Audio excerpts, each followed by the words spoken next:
kane n'umurenge wa Remera, gatatu n'umurenge wa Nyarugenge, kabiri n'umurenge wa Muhima,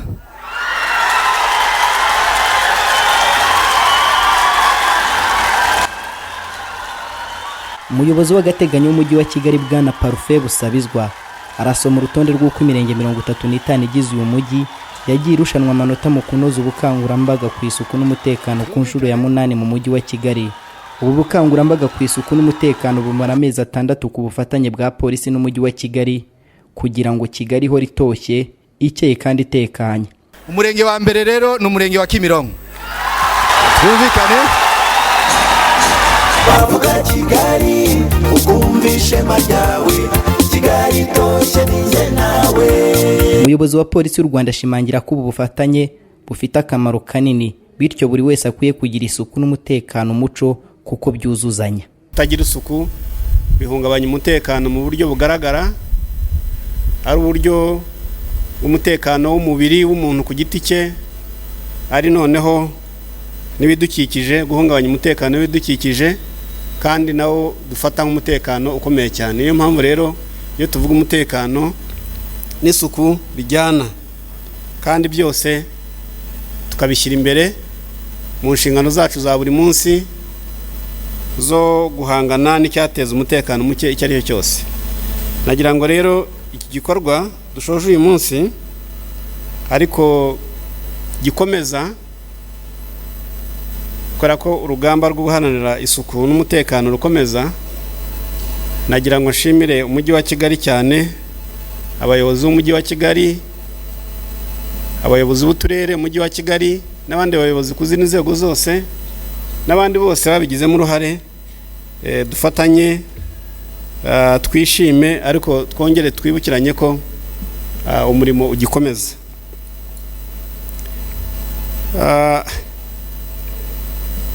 Hari ibyo tugomba gushyira imbere y'ibindi, cyangwa byose hamwe bigendanye n'isuku tukabishyira imbere, ariko noneho ku buryo bw'umwihariko nagira ngo mvuge ku gukwirakwiza umwanda mu mujyi wa Kigali n'ahandi hose mu gihugu cyacu ko atari byo.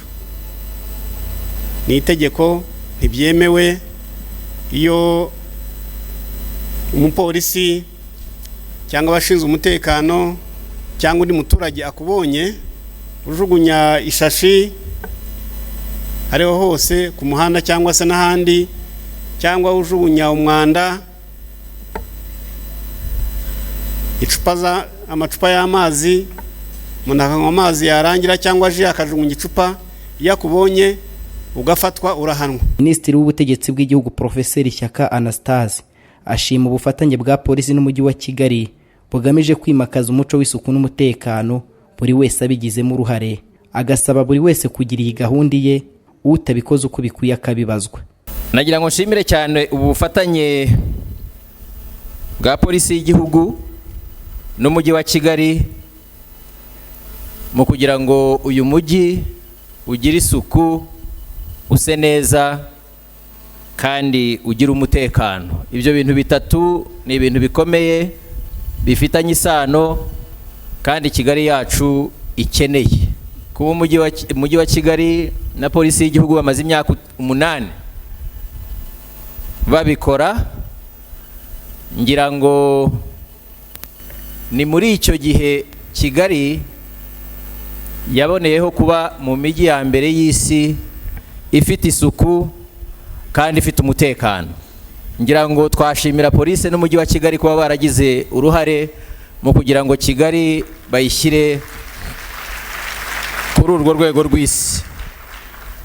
Murabizi ko mu ruhando mpuzamahanga kuri ibyo bintu bibiri, isuku n'umutekano, Kigali iza mu mijyi ya mbere ku isi ishimwa kuba ikeye, kuba ifite isuku no kuba ifite umutekano. Ntabwo byikoze rero igikorwa nk'iki, ndibwira ko cyagize uruhare mu kugira ngo u Rwanda ruhakure ishema, mu kugira ngo Kigali ihavane ubwo budasa bwiza, mu kugira ngo isuku nk'abanyakigali n'abanyarwanda ndetse n'umutekano muri Kigali bihore bitoshye. ikindi nagira ngo mbashimire nuko bahuje ibintu bikomeye, bahuje ibi bintu igihugu n'umujyi wacu bifite inyota, isuku n'umutekano, babihuza n'umwimerere wa kinyarwanda wo guhiga. ngira ngo kuba byarashyizwe mu mihigo yihariye igira uko ikorwa nta kandi gashya, ariko kuba imihigo barayongeyeho no guhemba atari igikombe gusa, ariko bagahemba n'ibintu bifatika. Icyo ni kimwe mu bintu bituma uyu muco wo kugira Kigali nziza, ikeye, itoshye kandi itekanye, ni kimwe mu bizatuma tubigeraho. Nagira ngo rero umujyi wa Kigali na polisi y'igihugu mbasabe gukomeza guhemba, duhembe ababaye ku isonga. Ubwo icya mbere kibanza ni uguhiga, tuzakomeza tubishyire mu mihigo. Icya kabiri ni uguhemba abaje ku isonga, ariko hari icya gatatu nagira ngo nacyo cyiyongereho. Sinzi niba mugihera ubu cyangwa niba mugihera umwaka utaha, ibyo ndabibarekera. Ariko burya icya gatatu, uwabaye wa nyuma, uwatsinzwe, bigenda biti. Ubundi hagombye gukurikiraho kubazwa byagenze bite, cyangwa mwashaka kubikora mu buryo butomoye bikitwa guhana. Umunyamabanga wa leta muri Minisiteri y'Ubuzima aratanga impamvu zikwiye gutuma buri wese agira uruhare mu kwimakaza isuku. By'ukuri icyo tugenderaho mu bintu byose, ari umutekano cyangwa ari isuku, icyambere no kwirinda. Icyambere no kwirinda, icyambere no gukumira, ariko no turinda n'ubuzima bw'abandi. Isuku iturinda indwara nyinshi.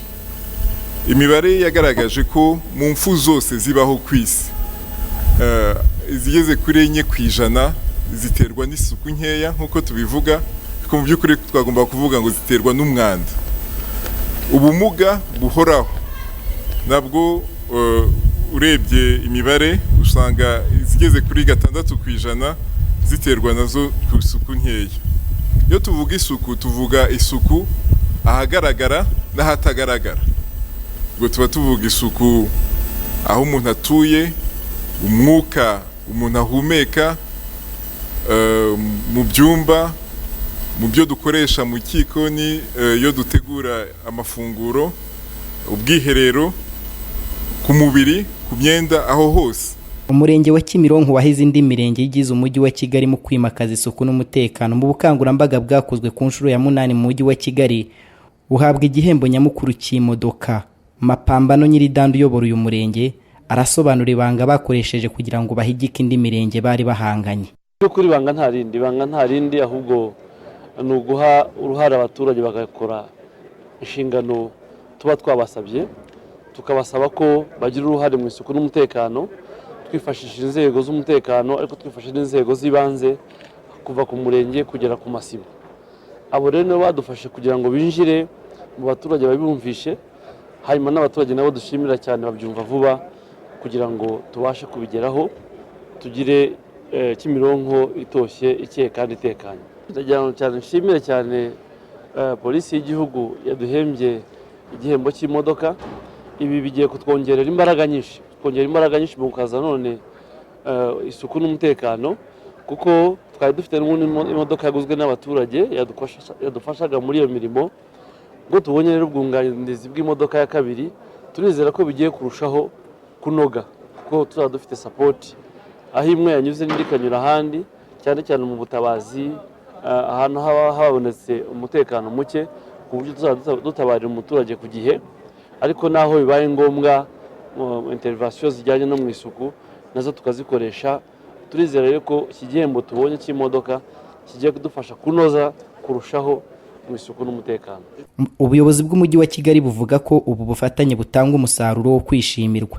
Byatanze umusaruro kuko ubu abantu bose bumva yuko bibareba, yaba ari kuva ku rwego rw'abayobozi, ndetse kugera ku rwego rw'abaturage. Twumva rero yuko bizakomeza kudufasha, ariko ndagaruka kuvuga yuko ari uguhozaho buri muntu wese yumva yuko agomba gushyira mwake, yaba ari abayobozi yaba abaturage, kugira ngo twese tubigire intego, bibe umucyo, kugira ngo umujyi wacu ukomeze kurangwa n'isuku. Kuko iyo ufite isuku undi atayifite ashoboye no kukwanduza indwara.